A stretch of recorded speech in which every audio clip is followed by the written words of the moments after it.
mengadu ke grup-grup WhatsApp.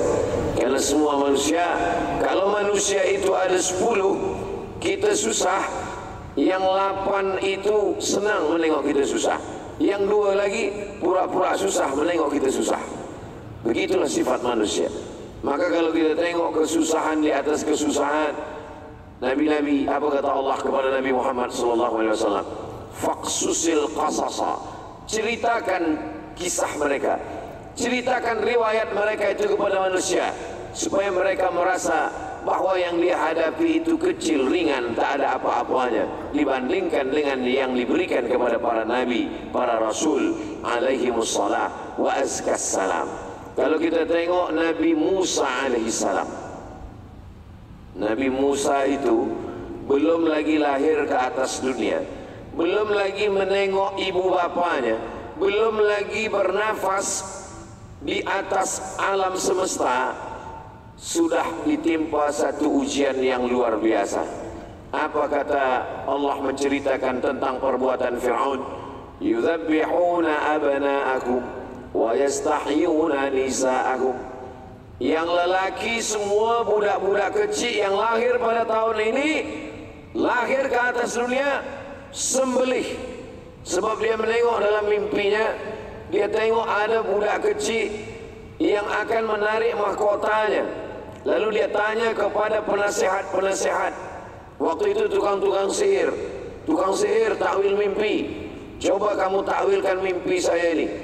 Apa yang Tuhan nampak? Yang saya nampak ada budak kecil menarik mahkota saya. Kata penasihat dia, ini tahun ini ada seorang yang lahir yang akan menarik kekuasaan engkau. Maka ketakutan. Apa pelajaran yang kita ambil dari mimpi Fir'aun? Bahwa orang sehebat Fir'aun yang kuat, ternyata dalam hatinya yang paling dalam ada rasa takut, ada ketakutan. Bukan takut menengok orang yang gagah perkasa, bukan takut menengok orang yang kuat, takut melihat mimpi. Mimpi pun takut. Nah, jadi kalau kita sangka kita takut, kita tak ada takut. Takut kita sudah habis kepada Allah Subhanahu wa taala. Khatib sudah naik ke atas mimbar. Apa kata khatib di atas mimbar? Ittaqullah, takutlah kepada Allah. Habiskan takutmu kepada Allah sehingga tak ada tersisa lagi untuk manusia. Habiskan takutmu kepada Allah sehingga tak ada lagi yang tersisa untuk makhluk Allah. Habiskan takut kepada Allah sehingga kita hanya berkata la haula wala quwata illa billah. Itulah yang dibimbing kita oleh imam selepas sembahyang tadi. La ilaha illallah wahdah, dia saja, la syarikalah, tak ada yang lain. Lahul mulku, dia yang punya kekuasaan. Walahul hamdu, dia yang dipuja dan dipuji. Yu'yi, dia yang menghidupkan. Wa yumit, dia yang mematikan. Wa huwa ala kulli syai'in qadir, dia maha kuasa atas segala sesuatu. Itu kita baca bukan mantra, itu kita baca bukan bim salabim abrakadabra. Itu kita baca masuk ke dalam hati kita, didengar oleh telinga, dipikirkan oleh akal, kita menjadi kuat. Sekarang banyak juga orang yang membaca itu tapi tak ada dia renungkan. Qadir, Qadir. Kalau saya baca itu, saya kuatkan dalam hati saya, la ilaha illallah, tak ada selain dia. Wahdah, hanya dia saja. La syarikalah, tak ada yang lain. Lahul mulku, dia yang punya kekuasaan. Walahul hamdu, dia yang punya puji-pujian. Kalau saya tadi dipuji, saya tadi dipuji-puji, Masya Allah, inilah ustadz yang amat sangat besar. Dalam hati saya ini kurus kecil. Inilah Ustadz Abdul Somad. Sebenarnya MC kita menyebut itu supaya saya ada rasa percaya diri, supaya saya ada rasa bangkit semangat. Memang begitulah semestinya. Tapi manusia kalau dia dipuja-puji, terkadang muncul ujubnya. Bagaimana cara kita menghilangkan itu? Cara menghilangkannya adalah yuhyi, aku tidak hidup, saya dihidupkan. Wa yumit, dan saya akan dimatikan. Siapa yang punya kuasa? Lahul mulku, siapa yang punya puja-pujian? Walahul amdu, yuhyi wa yumit, wa huwa ala kulli syai'in qadir. Jadi Fir'aun ketakutannya bukan menengok bala tentera yang banyak. Fir'aun takut melihat mimpi. Lalu kemudian karena ketakutan, lalu dia pun membuat keputusan yang tidak layak. Kalau kita tengok ada keputusan yang tidak layak, maka keputusan itu lahir dari rasa takut yang berlebihan. Macam mana? Semua baby yang baru lahir, maka sembelih dia hidup-hidup. Yang perempuan tak apa-apa, sebab perempuan tidak berbahaya. Yang lelaki saja. Allah punya cerita. Maka bagaimana cara Allah menyelamatkan baby yang baru lahir ini? Kata Allah Subhanahu wa taala, "Wa auhayna ila ummi Musa." Kami kirimkan ilham. Walaupun bunyi ayatnya auhayna, kami wahyukan. Wahyu tak ada untuk perempuan. Kalau wahyu ada untuk perempuan, tentu jadi nabilah ibu Nabi Musa itu. Maka maknanya kata ulama ilham, bisikan yang halus dalam hati. Wa auhayna ila ummi Musa an ardi'ih. Kami wahyukan, kami ilhamkan kepada ibu Musa, susukan anakmu. Fa in khifti alaih, kalau engkau takut anakmu disembelih Fir'aun, fa'alqihi fil yammi, letakkan dia di dalam box, hanyutkan dia ke tepi sungai Nil. La takhafi, jangan kau takut, wala tahzani, jangan kau sedih. Dua yang ada dalam hati manusia. Yang pertama takut, yang kedua sedih. Inilah yang ada dalam hati Fir'aun. Orang yang paling tinggi jabatannya, paling berkuasa di dunia, Fir'aun. Makhluk yang paling rendah, perempuan. Tapi dalam kisah Nabi Musa, Fir'aun dibuat menjadi orang yang sangat takut, dan perempuan dibuat menjadi orang yang sangat berani. Siapa perempuan yang berani itu? Namanya Yohanes, ibu Nabi Musa alaihissalam, yang menghilangkan takutnya Allah. Apa kata Allah? La takhafi, jangan kau takut, wala tahzani, jangan kau sedih. Inna radduhu ilaik, nanti kami akan mengembalikan anakmu ini kepadamu. Tidak hanya setakat mengembalikan, waja'iluhu minal mursalin, nanti kami jadikan dia sebagai rasul utusan kami. Allah Ta'ala kalau dia berkehendak, yang lemah, yang rendah, yang perempuan, dia naikkan derajatnya. Fir'aun dia jatuhkan serendah-rendahnya dalam ketakutan melihat mimpi-mimpinya. Takut, cemas. Kenapa darah tinggi naik? Kenapa jantung naik? Kenapa gula, diabetes naik? Karena ketakutan. Maka hilangkan ketakutan dengan banyak berserah diri kepada Allah. Allah akan memberikan kekuatan. Yang dihilangkan Allah dua penyakit. Yang pertama terlampau takut, yang kedua terlampau sedih. Apa beza takut dengan sedih? Sedih masa lalu, takut masa hadapan. Takut tak makan, takut tak kerja, takut tak nikah, takut tak nikah lagi. Takut itu untuk sesuatu yang akan datang. Sedangkan yang sedih itu masa lalu. Sedih masa kecil, sedih masa sedih. Maka orang yang terlampau takut dan terlampau sedih tak ada obatnya. Obatnya hanya pergi ke psikolog. Dia akan bagi makan obat, tidur, stres, depresi, gila. Sedangkan orang beriman, apa kata Allah? Ala inna awliya Allah, orang yang berserah diri kepada Allah, orang yang dijadikan sebagai penolong agama Allah, la khaufun alaihim, tak ada rasa takut, wala hum yahzanun, tak ada rasa sedih. Lalu kemudian Allah Subhanahu wa taala membiarkan perempuan ini menghanyutkan anaknya ke tepi sungai Nil, lalu dilepaskan.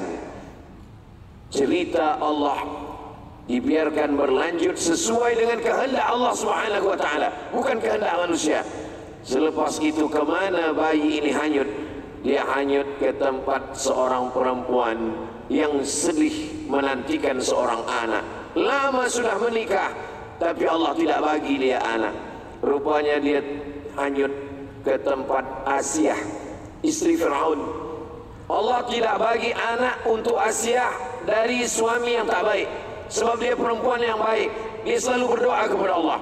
Tidak ada doa Fatimah, Sayyidatuna Fatimah. Tidak ada doa Aisyah, Sayyidatuna Aisyah. Tak ada doa Khadijah, tapi doa Asiyah ada. Begitu Allah memuliakan. Apa kata Allah? Kata Asiyah berdoa kepada Allah, najjini min Fir'aun wa amalihi wa najjini minal qawmiz zalimin. Rabbi ibnili indaka baitan fil jannah. Ya Allah, binakan untuk saya satu tempat di surga. Najini min Fir'aun, selamatkan saya dari Fir'aun. Allah menyelamatkan Asiyah bukan hanya dari perbuatan Fir'aun, tapi dari punya anak, dari suami Fir'aun. Allah selamatkan dia sehingga dia tidak punya anak. Coba bayangkan kalau Asiyah itu punya anak, anaknya dari Fir'aun. Orang bertanya, comelnya anak engkau, tapi sayang ayahnya Fir'aun. Sehebat-hebatnya Fir'aun. Belum pernah saya bagi tazkirah kemana-mana tempat, lalu orang kemudian mengenalkan diri. Ustaz Abdul Somad, kenalkan, saya ini keturunan Fir'aun. Belum pernah. Adanya orang, Ustaz Somad itu keturunan Sayyidina Abu Bakar Siddiq, nasabnya sampai As-Siddiqi ujung namanya di Aceh. Hasbi As-Siddiqi, profesor doktor, keturunan.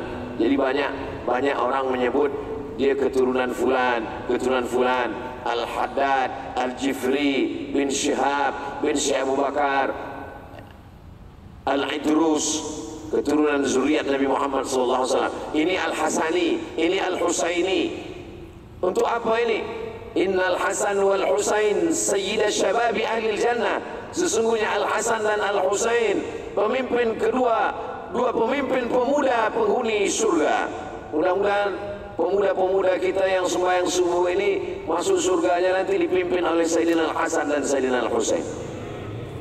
Berapa banyak kehebatan Namrus hilang, Fir'aun hilang, Qarun hilang. Ceritanya masih ada, tapi dijadikan i'tibar pelajaran untuk sesuatu yang tak baik.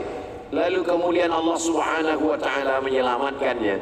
Maka dipanggillah orang untuk mengambil kotak box. Ketika dibuka dia tengok ada bayi yang lama sudah dia inginkan.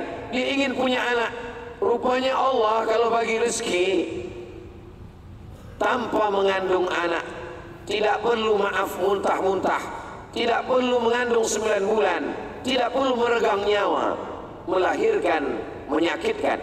Berapa banyak perempuan yang melahirkan menyakitkan tapi dapat anak tak baik.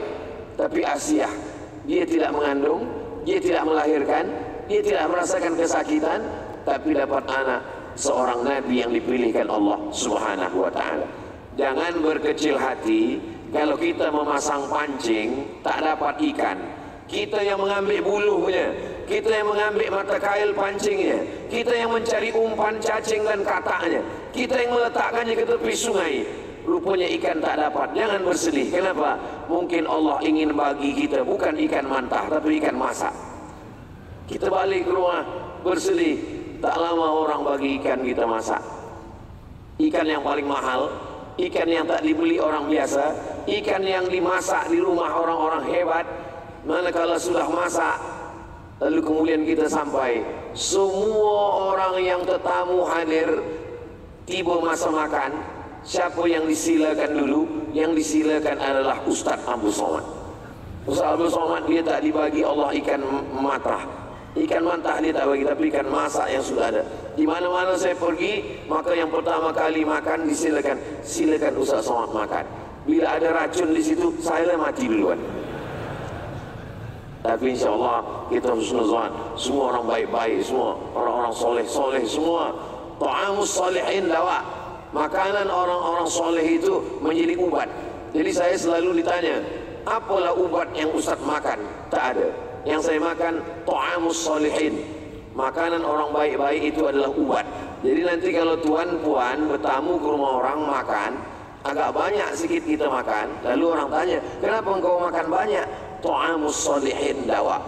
Ini makanan orang soleh ini adalah baik-baik untuk kesehatan kita. Sebab dia tidak ada benda haram, dia tidak ada syubhat, dia tidak ada yang tak baik. Kita dipelihara, dijaga Allah Subhanahu wa ta'ala. Lalu kemudian Allah Subhanahu wa ta'ala ingin menguji Nabi Musa alaihissalam. Belum lahir sudah ada ujian, masih lagi belum mukallaf.